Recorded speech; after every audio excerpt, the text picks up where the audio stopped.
مونږ خو استاز پیژنو د استادجي د برکلي په استاز نومي پیژنو د کوز کلي په استاز یې پیژنو. استاد محترم حضرت قاضي صاحب فرمایل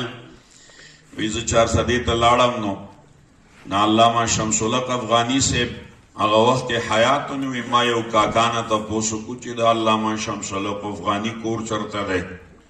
نو هغه کاکا आवाज وکړ چې او واړه دی خو راشه دا ملما شمس الحق استاز کرا بوزا چا کرے بوزا شمس الحق استاز کرے بوزا نوی مالا جڑام رالا و خندام رالا چه دے کاکا تا سپتا دا چه شمس الحق سوک دے. شمس الحق سه حیثیت لری وی ما چه شمس الحق آغا حیثیت لری چه کلبا دارلوم دیوبند تا دا جبی ضرورت شو پا علم کلام که دا متکلم ضرورت شو نو علماء دیوبندو با دا دیوبند جبا شمس الحق افغانی گرزولا